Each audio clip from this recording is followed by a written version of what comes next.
로마서 7장을 오늘 잠깐 한번 생각해 보고자 합니다. 로마서 7장의 핵심은 뭡니까? 제가 말씀드렸듯이 선을 행하길 원하는데 내가 악을 행하는 모습을 보여주고 있잖아요. 그래서 로마서 7장을 잠깐 우리가 읽어보면 내가 원하는 바 선은 행하지 아니하고 도리어 원하지 아니하는 바 악을 행하는도다. 내가 분명히 이제 그리스도인이 되었고 새로운 피조물이 되었습니다. 그럼 이제 내가 하나님의 뜻대로 살아야 되지 않겠어요? 그런데 여전히 실패를 많이 합니다. 예수님을 믿고 난 뒤에 거듭나고 난 뒤에 승리의 삶을 살아야 되는데 성경의 인물도 그렇고 우리의 경험상도 그렇고 그렇게 승리의 삶을 살지 못하는 이유, 그것이 어디 있을까? 그것이 바로 이 7장을 통해서 우리가 힌트를 얻을 수 있는 것이거든요. 20절 보시면 만일 내가 원하지 아니하는 그것을 하면 이를 행하는 자는 내가 아니요 내 속에 거하는 죄니라. 좀 얼핏 들으면 자기가 하면서도 그것을 행하는 자는 자기가 아니라고 얘기하잖아요, 지금. 자기는 분명히 선을 행하길 원했는데 선을 행하지 않고 악을 행하는 거예요. 그러니까 이게 뭐야? 이상하네.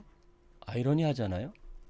그러면서 이제 7장 21절 보니까 그러므로 내가 한 법을 깨달았노니 곧 선을 행하기 원하는 나에게 악이 함께 있는 것이로다. 이렇게 말씀하는 거예요. 그리고 내 속사람이 뭡니까? 새 사람이죠. 내 속사람으로는 하나님의 법을 즐거워하되 23절 보니까 내 지체 속에서 한 다른 법이 내 마음의 법과 싸워 내 지체 속에 있는 죄의 법으로 나를 사로잡는 것을 보는도다. 내 지체 속에 한 다른 법이 있답니다.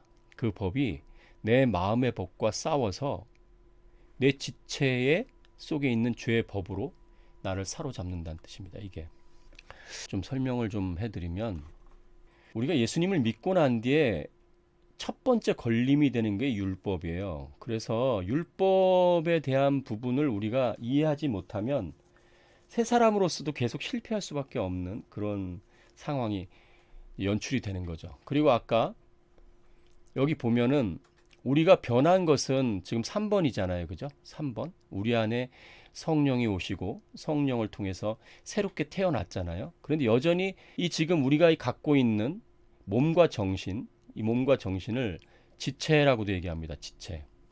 특히 이 몸을 지체라고 얘기하거든요. 여기에 지금 죄의 법이 거하고 있다고 말씀하고 있는 거예요. 그러면 지금 뭐하고의 싸움이 되냐면 옛사람이었을 때 죄로 인해서 항상 노예같이 살았던 이 몸과 정신이 여전히 여기에도 남아있기 때문에 이 세 사람의 몸과 정신이 결국은 그리스도의 영, 우리 영을 회방 놓는 거나 같은 얘기입니다. 여기서 회방을 놓고 있는 거나 마찬가지예요. 그래서 제가 누차 여러 번 말씀드렸는데 우리가 어떤 병에 걸렸을 때 병의 근본적인 것이 치료되더라도 그 굉장히 오래도록 병에 앓았다면 여러 가지가 망가져 있잖아요. 그것처럼 몸과 정신의 많은 부분들이 망가져 있습니다. 실제로. 그래서 그것이 우리가 그리스도의 뜻대로 살아감에 있어서 방해하는 겁니다. 이런 부분들이 우리를 거칠게 하고 넘어지게 하는 여러 가지 요인이 되고 있는 거죠. 제일 중요한 게 7장이 뭐로 시작하냐면 율법으로 시작합니다. 율법. 그리스도인이 거듭나게 되면 이 율법과는 완전히 끝났다라고 지금 말씀하고 있는 거예요. 예를 들어서 설명하고 있는데 참 감사하죠. 우리에게 이렇게 자세하게 설명해 주시는 게 너무 감사해요. 남편 있는 여인이 그 남편 생전에는 법으로 그에게 매인받으나 만일 그 남편이 죽으면 남편의 법에서 벗어나느니라. 이 결혼을 했는데 남편이 사망을 하잖아요. 그러면 그 여인이 이제 그 남편과의 어떤 법적인 그런 관계가 끊어지잖아요. 그걸 지금 말씀하고 있는 겁니다. 그러면서 그 전 남편이 누굽니까? 율법이란 얘기를 하고 있는 거예요. 그래서 여기 7장 4절 보면 율법에 대하여 죽임을 당하였으니 그렇게 말씀하고 있는 거예요. 이는 다르니 곧 죽은 자 가운데서 살아나신 이에게 가서 우리가 하나님을 위하여 열매를 맺게 하려 함이라. 그러니까 율법에 대해서는 죽었다. 그러니까 여러분과 저는 이제 율법에 얽매 있는 사람이 아니다. 이 말씀하고 있는 거거든요. 그럼에도 끊임없이 율법 얘기를 합니다. 자, 여기 갈라디아서 5장부터 우리가 보시면 우리가 지금 그리스도인들이 율법과 어떤 관계를 맺고 있는가. 아까 말씀드렸듯이 로마서에서 율법이 전 남편이라면 그 남편이 죽은 상황이라는 겁니다. 율법과는 완전히 이제 끊어졌다는 얘기를 하고 있는 거예요. 그러면 우리가 다시 만약에 율법을 통해서 뭐 의롭게 된다든가 율법을 통해서 뭐 하나님 뜻을 이룬다든가 이것은 불가능한 얘기입니다. 오히려 여러분과 제가 율법을 행하려고 하면 이렇게 되는 거예요. 5장 4절 보면 율법 안에서 의롭다함을 얻으려 하는 너희는 그리스도에게서 끊어지고 은혜에서 떨어진 자로다 이렇게 말씀하고 있는 거예요. 성경조차도 여러분이 율법처럼 사용하면 큰일 납니다. 갈라디아서 5장 1절부터 한번 보세요. 그리스도께서 우리를 자유롭게 하려고 자유를 주셨다 그렇게 말씀하세요. 그러므로 굳건하게 서서 다시는 종의 멍에를 매지 말라. 이게 무슨 뜻입니까? 우리에게 자유를 주시려고 자유롭게 한 겁니다. 우리를 다시 어떤 것에 얽매이게 하기 위해서 우리에게 자유를 주신 게 아니에요. 어디에 종노릇하지 말라는 얘기 아니에요. 무슨 종노릇하지 말라는 거예요. 우린 자유자인데 어떻게 종노릇을 하냐. 그러지 마라. 그럼 도대체 뭐에 종노릇을 하는 것일까? 그러면서 보세요. 5장 2절. 보라, 나 바울은 너희에게 말하노니 너희가 만일 할례를 받으면 그리스도께서 너희에게 아무 유익이 없으리라. 이게 무슨 얘기입니까? 갑자기 할례가 나왔어요. 이제 갈라디아 교회를 사도 바울이 세웠잖아요. 그래서 믿음으로 교회를 세웠고 많은 사람들에게 믿음이 뭔지를 가르쳐줬어요. 은혜를 가르쳐줬어요. 그리스도의 사랑을 가르쳤어요. 그런데 이제 갈라디아 교회에 교사들이 오게 됐는데 그 교사들이 바로 율법주의자였어요. 율법주의자. 그래서 너희가 예수님 믿어도 이것을 행해야 돼. 너희가 예수님 믿었지, 너희가 구원받았지, 그렇지만 이건 해야 돼. 할례는 받아야 돼. 이렇게 가르치는 거예요. 우리 구원받았어요. 그럼 너희들 이거 지켜야 돼. 이거 해야 돼. 이런 거 얼마나 많이 있어요. 뭐 해야 돼? 저거 해야 돼. 지금 뭐 해야 돼? 뭐 이거 해야 돼? 저거 해야 돼? 이거 지켜야 돼? 행해야 돼? 이런 차원이 나쁘다는 얘기가 아닙니다. 그것을 잘 파악할 수 있어야 돼요. 그거 위치를 파악할 수 있어야 돼요. 오늘 그걸 말씀드리고 싶은 거예요. 자, 그런데 보세요. 내가 할례를 받는 각 사람에게 다시 증언하노니 그는 율법 전체를 행할 의무를 가진 자라. 이게 율법이 얼마나 무서웠냐면 여러분 어떤 하나만 율법 하나를 지키지 못함으로 말미암아 율법은 전체를 다 못 지키는 것과 똑같은 거예요. 다 지켜도 하나만 못 지키면 그는 율법을 어긴 사람이 되는 거예요. 이게 구약 성경에 모세가 바로 율법의 표상이거든요. 상징이거든요. 근데 모세가 단 한 번의 잘못으로 가나안 땅에 못 들어갑니다. 그 바위를 쳤잖아요. 제가 볼 때는 그렇게 큰 죄도 아닌 것 같은데 하나님의 뜻대로 하지 않았다. 너는 내 영광을 드러내지 못했다. 그래서 가나안 땅에 못 들어갑니다. 구합니다. 주님, 저 용서해 주시고 가나안 땅에 들어가게 해주세요. 라고 구합니다. 근데 거절합니다. 그러니까 뭐냐? 율법은 단 하나만 어겨도 구원받지 못한다. 그건 모든 것을 다 어긴 거와 똑같다. 그런 얘기를 하고 있는 거예요. 그러면서 율법 안에서 의롭다함을 얻으려 하는 너희는 그리스도에게서 끊어지고 은혜에게 떨어진 자로다. 그렇게 말씀하고 있는 거예요. 그래서 그런 어떤 율법의 어떤 행함 같은 거는 아주 작은 거라도 그것이 전체적으로 퍼지게 돼서 엄청난 위력을 발휘해서 결국 그리스도인으로 하여금 낙심하게 되고 로마서 7장으로 가게 만드는 것입니다. 그러면 선을 행하길 원하는데 악을 행하게 되는지를 무엇으로 분별할까? 그 얘기를 드릴게요. 형제들아 너희가 자유를 위하여 부르심을 입었으나 그러나 그 자유로 육체의 기회를 삼지 말고 오직 사랑으로 서로 종노릇하라. 자유가 있는데 그런데 그것이 육체의 기회로 삼지 말아라. 너희가 그것을 통해서 너희 자신의 기쁨을 누리거나 너희 자신의 유익을 굳지 말고 사랑으로, 이 사랑이 없으면 아무 소용이 없다. 사랑이 핵심이라면 절대 그럴 수가 없지 않습니까? 자, 그러면서 여기 아주 중요한 게 나왔는데 여기요. 육체의 소욕과 성령의 열매가 나와요. 여기 두 가지가 나옵니다. 육체의 소욕은 성령을 거스리고 성령은 육체를 거스리나니 이 둘이 서로 대적함으로 너희가 원하는 것을 하지 못하게 하려 함이니라. 육체는 일이에요. 일. 그리고 성령은 뭐예요? 열매예요. 열매. 육체는 일이에요. 성령은 열매예요. 여기 한번 읽어보시면 성령을 먼저 알아야 돼요. 오직 성령의 열매는 그러고 사랑, 희랑, 화평, 오래 참은, 자비, 양선, 충성과 온유와 절제니 법이 없느니라. 이것을 그 말 법이 없느니라 그랬죠. 이 성령의 핵심은 열매고 육체는 일입니다. 그래서 육체대로 행하는 것, 성령의 뜻대로 행하는 것의 차이점이 바로 여기 있는데 성령과 육체. 육체는 확실히 일이라 그랬어요. 일. 성령은 뭡니까? 열매라 그랬어요. 열매. 열매. 근데 이 성령의 열매를 보면은 여기 잘 보세요. 저 구분을 하실 수 있어야 돼요. 사랑, 희락, 화평, 인내, 자비, 양선, 충성, 온유, 절제. 어떠한 느낌이 듭니까?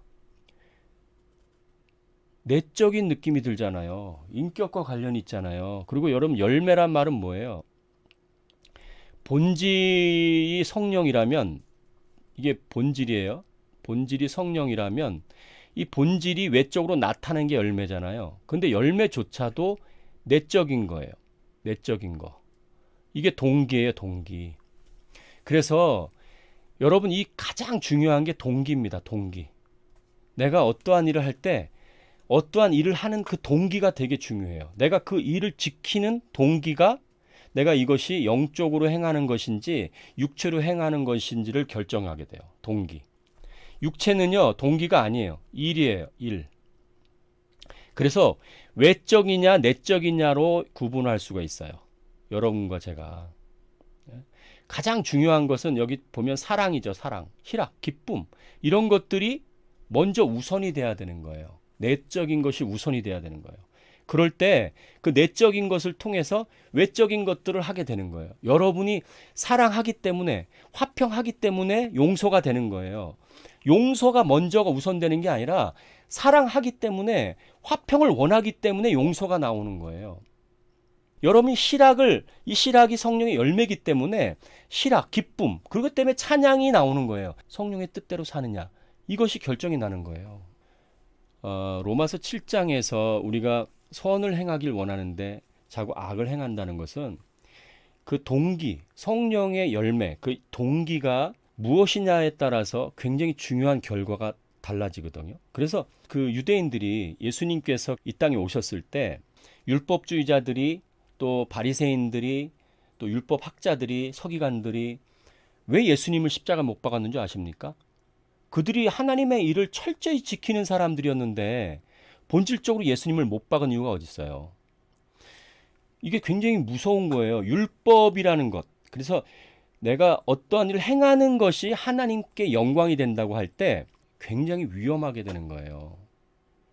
그러니까 성령은 항상 동기의 동기. 내 안에부터 시작해요. 내 영, 깊은 곳에서부터 시작해요.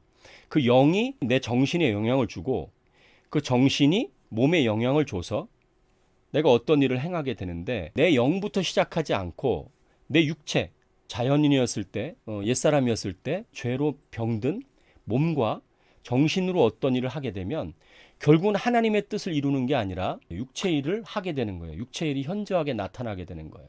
그래서 선을 행하길 원했는데 내 지체 중에 이 또 다른 법이 나를 사로잡아서 죄 가운데 빠지게 만드는 거예요. 더 아셔야 될 부분이 뭐냐면 예수님께서 오셨잖아요. 그 신약 성경은 예수님의 어떤 행적을 기록한 사복음서 외에 또 이제 서신서도 있고 그렇잖아요. 그런데 예수님께서 이 땅에 오셔서 예수님이 어떤 말씀을 하셨으면 그 말씀이 전부 다 은혜 안에서 말씀한 게 아닌 것도 있습니다. 예수님이 율법을 말씀한 것도 굉장히 많습니다. 왜냐하면 예수님은 율법 하에서 태어나셨기 때문에 율법을 완전케 하셨어요. 그래서 예수님의 말씀이 율법과 다름이 없는 말씀도 굉장히 많이 하셨어요. 예를 들어서 너희들 살인하지 말라 그런 얘기 들었지. 그런데 형제를 미워하면 살인한 자다 그랬죠. 그거 율법입니까? 은혜입니까? 율법입니다. 율법. 율법을 더 강화시켰어요. 왜 율법을 강화시켰냐면 율법을 지킬 수 있다고 생각하는 사람들 때문에 그렇다니까요. 만약에 여러분과 제가 예수님의 말씀을 은혜의 말씀으로 알고 지키려고 그러면 여러분 손, 발 다 잘려야 됩니다. 눈도 빼야 됩니다. 우리가 눈으로 지은 죄가 얼마나 많습니까? 그리스도인들에게 있어서 치명적인 게 바로 율법입니다. 율법. 예전에 그 장로의 유전이라고 들어보셨죠? 장로의 유전. 그죠? 성경의 그 장로 유전 때문에 예수님께서 계속 논쟁을 했잖아요. 근데 지금도 그런 장로 유전 비슷한 게 굉장히 많습니다. 교회 안에. 천천히 조금씩 말씀드릴게요. 갑자기 제가 말씀드리면 또 이게 뭐야 막 그러잖아요. 우리가 주님과 교제하고 더 깊은 은혜의 세계로 나가려면 은혜의 수단들이 필요하거든요. 그 은혜의 수단이 성경 읽기, 또 예배드리기, 또 찬양하기, 성경 공부하기, 기도하기, 이런 것들이 전부 다 뭐냐면 은혜의 수단들이에요. 그건 수단이지 목적이 아닙니다. 그게 목적이 되면 안 됩니다. 그것을 통해서, 그 은혜의 수단을 통해서 그리스도께 점점 더 나아가시고 그리스도와 연합하고 교제하고 예수 그리스도를 더 많이 알고, 그것이 목적인 거죠. 그 자체가 목적이 아니죠. 그건 수단입니다. 수단. 근데 수단이 목적과 반대되는 거예요. 거기에 얽매여 가지고 또 멍에를 지고 이 자유함을 누리지 못하는 분들이 굉장히 많이 있기 때문에 여러분에게 말씀드리는 겁니다. 그리고 또 하나 분명히 말씀드리는 게, 그런 자유를 육체의 기회로 삼지 말라 그랬어요. 제가 그런 거 굉장히 많이 느낍니다. 주일 예배 본질에 대해서 얘기하면 마치 주일을 예배 드리지 않고 주일날 모이지 말아야 되는 것처럼 듣는 분들이 있어요. 주일날 자기 마음대로 놀러 다니고 자기가 할 거 다 하고, 아니 그러라고 자유를 주셨나요? 그거 아니잖아요. 그 율법에서 벗어나는 얘기를 제가 드리기 굉장히 어려운 이유가 그거예요. 그것을 드리면 그걸 듣고는 그전에는 예배도 잘 참석하고 기도에 참석하고 또 술주 잘 안 드시고 이런 분이 막 그냥 이것도 하고 저것도 자유하다는 거죠. 여러분, 자유가 그런 게 자유입니까? 본질이 뭡니까? 본질이. 우리가 그 동기가 뭔지가 굉장히 중요하잖아요. 그 동기가 뭔가를 들여다보면 동기가 없어요. 성령께서 정말 안에서 역사하신 건지 전혀 못 느끼겠어요. 그것은 다시 로마서 6장으로 가야 됩니다. 자기의 정체성마저도 제대로 알지 못한 거거든요. 그러니까 주님이 우리에게 주신 그 말씀을 정확히 이해해야 되는데, 여러분 정말 주님을 사랑하는 사람이 예배에 더 참석할 것 같습니까? 참석 안 할 것 같습니까? 제가 볼 때는 훨씬 더 예배 참석할 것 같은데, 주님을 사랑하는 사람이 기도에 참석을 더 할 것 같습니까? 안 할 것 같습니까? 제가 생각할 땐 기도에 더 참석할 것 같아요. 성령의 열매가 절제라 그랬어요. 그런 절제가 있는 사람, 성령 열매가 있는 사람들이 절제를 더 하겠어요? 절제를 더 안 하겠어요? 절제를 더 하게 됩니다. 근데 그 동기가 불순한 거죠, 동기가. 그래서 함부로 말하기가 굉장히 어려워요. 혹시 이용할까봐, 제 말을 오해할까봐.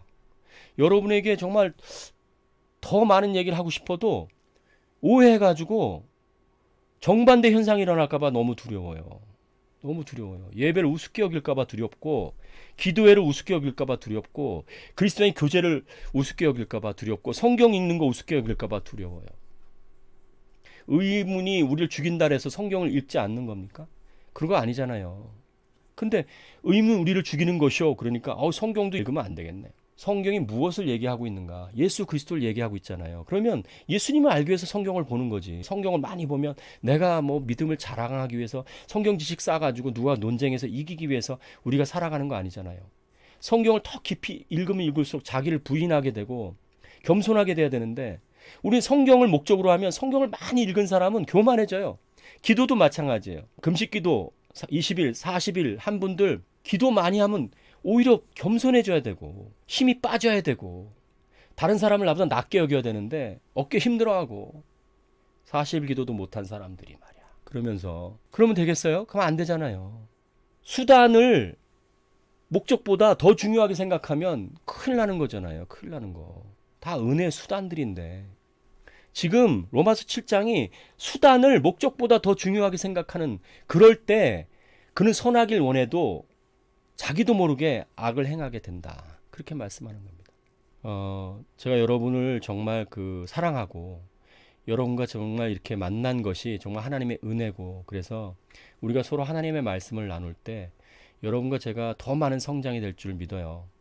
그래서 좀 힘들고 어려운 부분들이 좀 있더라도 계속해서 우리가 좀 인내하면서 말씀을 배워나가면 하나님의 깊은 것들을 알게 되고, 깊은 것들을 알게 되므로 우리가 그 장성한 분량으로 자라가서 세상의 풍조, 유행, 사람의 말에 흔들리지 않고, 이러면 세상에서 제일 힘든 게 뭐냐면 사람의 말에 흔들리는 겁니다. 사람의 말에 흔들리지 않고 이 사람이 얘기하면 이 사람 얘기 같고 저 사람이 얘기하면 이게 옳은 것 같고 거짓 선자들이 난무한 이 세상에서 하나님의 그 말씀 안에 굳건히 설 수 있고 흔들리지 않는 믿음 가운데 여러분과 제가 이런 영적인 여정을 계속 해나가야 되지 않겠습니까? 하나님 나라가 이미 이루어졌습니다. 예수 그리스도가 이미 승리하셨습니다. 그 승리를 우리 것으로 만드는 삶을 살아가기를 간절히 바랍니다. 오늘도 함께해 주셔서 너무 감사드립니다. 감사합니다.